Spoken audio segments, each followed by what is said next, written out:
All right. When did you discover this hole? Well, the hole has always been there. We've been out there for a couple of years now, and the hole has been there since we've been there. It's been there since the previous owner was there, and the previous owner there was quite elderly.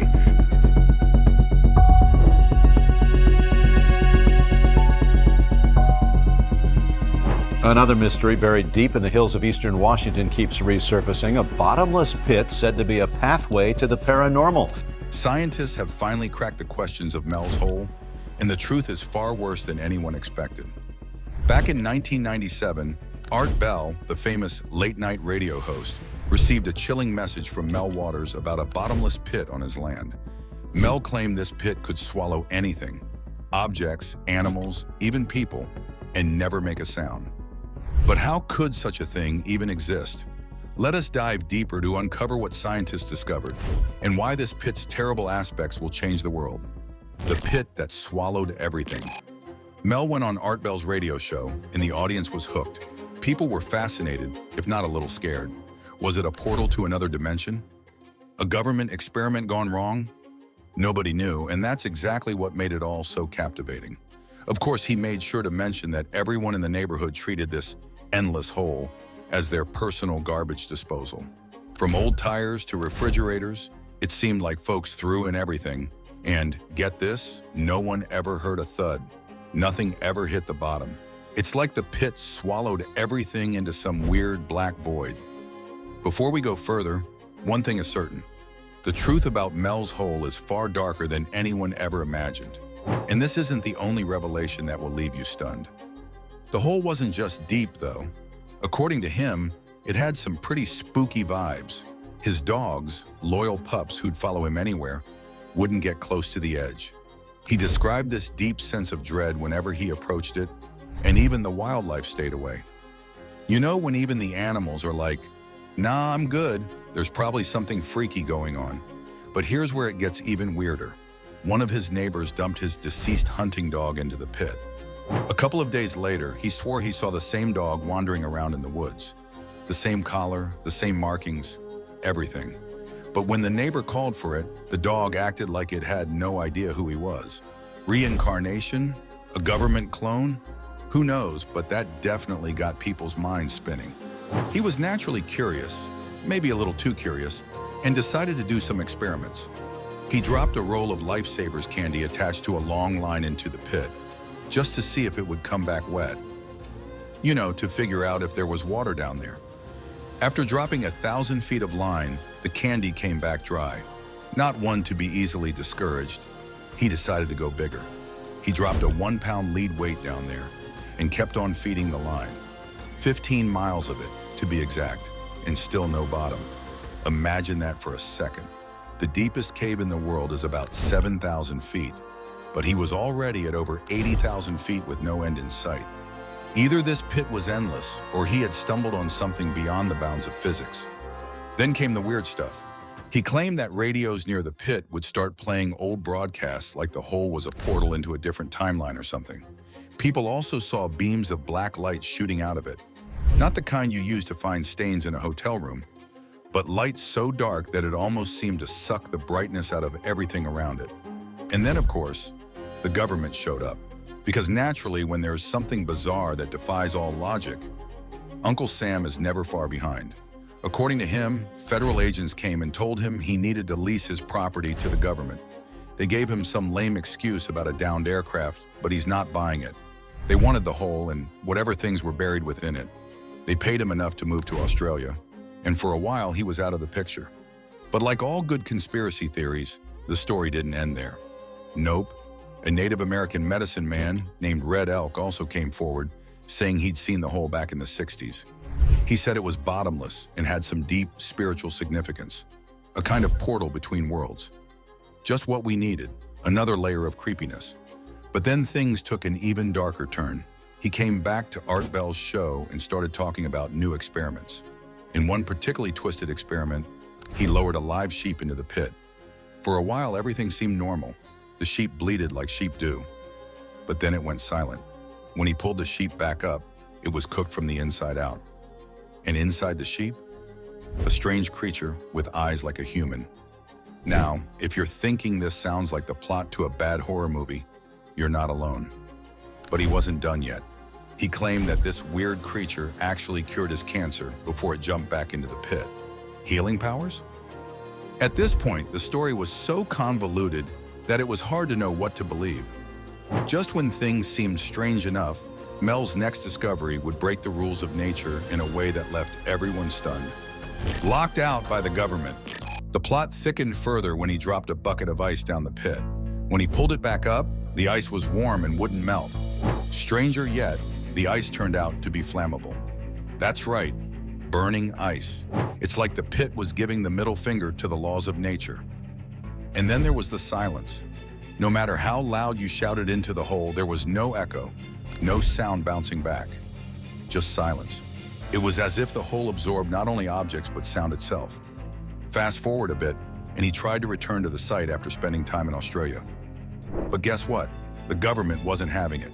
They'd locked the place down tighter than Fort Knox.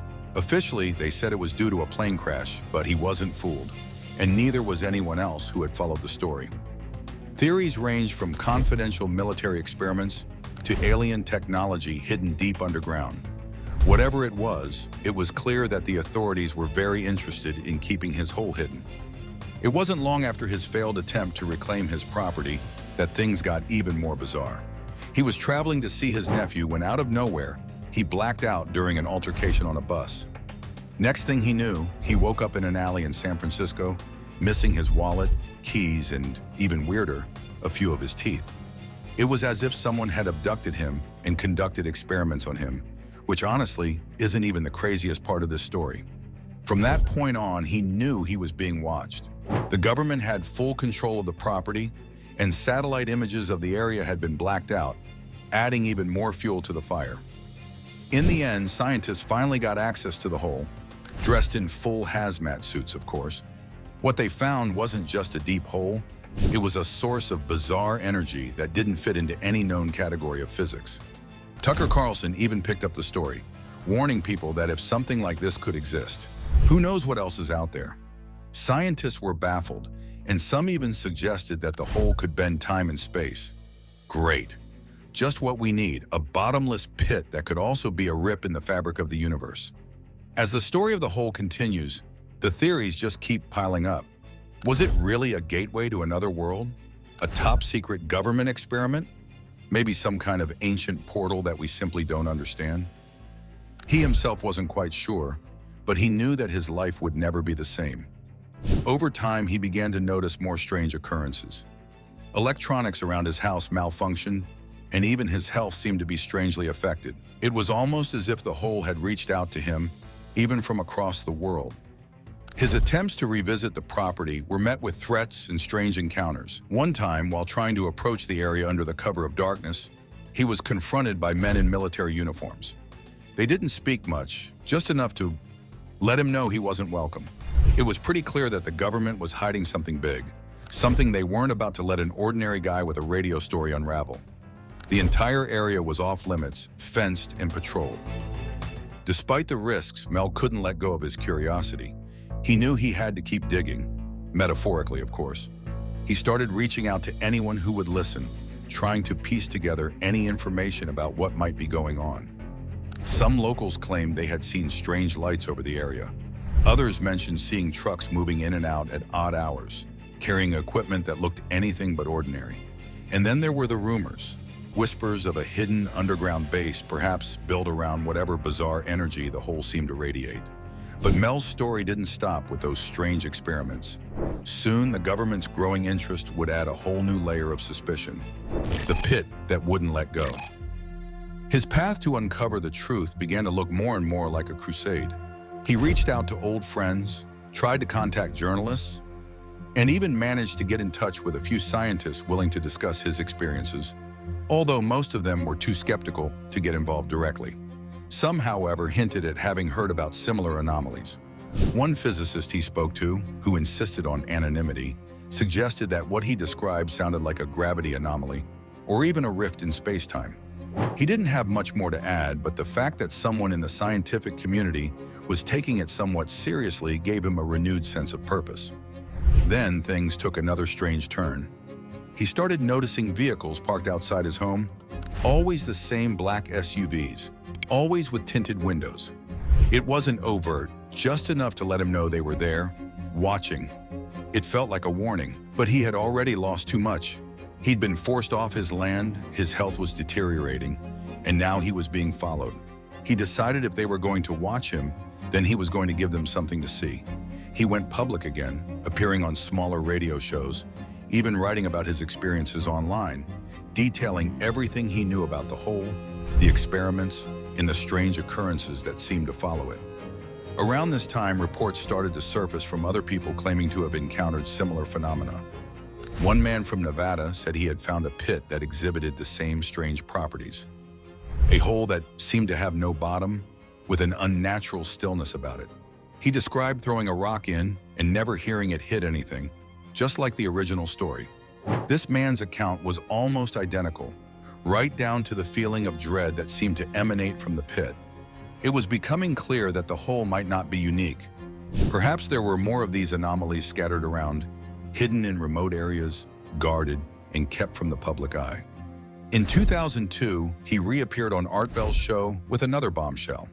He had been contacted by a group of Native Americans from Nevada who invited him to visit their reservation. They had heard his story and believed that they had something similar, another bottomless pit. But this one had a metallic rim and emitted a kind of warmth. The similarities were uncanny, but this new pit had its own peculiarities. It seemed to radiate an energy that could make people feel either incredibly calm or deeply uncomfortable, depending on how close they were to it.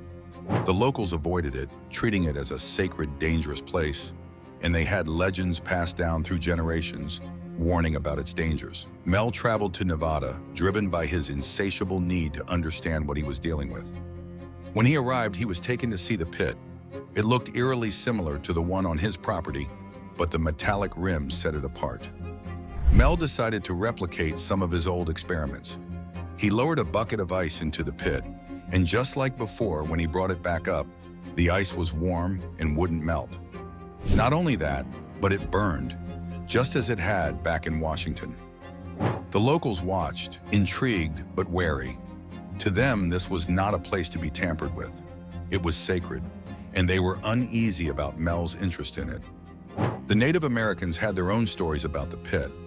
They spoke of animals that went missing, strange lights that appeared in the sky above it, and even tales of people who had approached the pit and were never quite the same afterward. They believed the pit was a doorway to where they couldn't say, but they knew it wasn't something to be trifled with. Mel felt the same mix of fear and fascination he had felt with his own pit.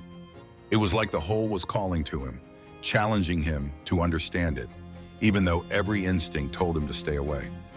As Mel kept looking for answers, he started to feel the real cost of his search. His health was failing, and the government's grip was getting tighter. The last trip to Mel's forbidden pit.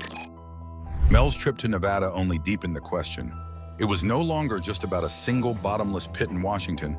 It was about a phenomenon that seemed to be bigger, more widespread, and possibly more dangerous than anyone could have imagined. When he returned to Washington, he found that things had only gotten worse. The government had tightened their control over his property, and the locals were being warned not to speak to him.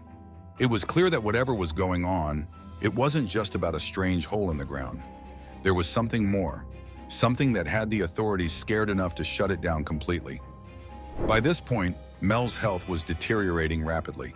He often felt weak, his teeth had started falling out, and he had strange marks on his body that he couldn't explain. He began to suspect that whatever the government had done to him during his blackout in San Francisco was taking its toll. He tried to seek medical help, but doctors were baffled. They couldn't explain his symptoms, and some even seemed reluctant to treat him, as if they knew something they weren't willing to say. Desperate, Mel decided to return to Nevada, hoping that the Native Americans might have some kind of remedy or understanding of what was happening to him. When he arrived, he was welcomed, but there was an unspoken tension. The elders spoke to him, telling him that the pit had marked him, that he had taken something from it, and now it was taking something back. They offered him herbal remedies, rituals meant to cleanse him. But Mel knew deep down that whatever was happening to him was beyond their help. The pit had left its mark on him. and there was no escaping it. The final chapter in Mel's story came in 2005, when he tried one last time to get back to his property. He wanted to see the hole again, to understand why it had affected him the way it had. But when he arrived in Washington, he found the entire area fenced off, guarded by armed men who made it very clear that he was not welcome. They didn't give him a reason. They didn't need to. The message was clear. The hole was no longer his to explore. Whatever things it held were now in the hands of the government, and they weren't about to let anyone near it. Mel left Washington for the last time feeling utterly defeated and physically broken. His health had been on the decline for a while, and not long after leaving, he vanished from everyone's sight. Some folks whisper that he passed away shortly after his disappearance, while others argue he might have gone into hiding, scared for his own safety. The tales about Mel's strange hole gradually slipped away into the shadows, turning into nothing more than a spooky story shared in the dead of night to give listeners a chill. Yet for those who had been tracking the story from the start, it was obvious there was more to it. Details that seemed like the government was keen on keeping hushed up. Over the years that followed, there have been sporadic reports by hikers and locals about odd occurrences around the land that used to belong to Mel. Some recount seeing unexplained lights darting across the sky. Others describe hearing a persistent low humming noise that seemed to emanate from the earth itself. Then there are those who insist they've spotted individuals in hazmat suits, sneaking around the site only under the veil of night. Clearly, something strange continues to happen there, and it seems that the saga of Mel's hole is far from finished. It remains concealed, buried deep within the earth, much like the infamous pit itself. So what can we really say about Mel's hole? Could it possibly be a portal to another dimension? Perhaps a top-secret government project? Or is it merely a complex fabrication that got wildly out of hand? We may never uncover the full story, but one thing is undeniable. Mel's hole has ensnared the curiosity of many, and its legend only seems to grow larger with each passing year. Is Mel's hole just a strange tale spun out of control? Or is there something dark lurking beneath, hidden from us all by those in power? Could this be one of the most chilling discoveries science has ever made? Tell us what you think, and don't forget to like and subscribe for more.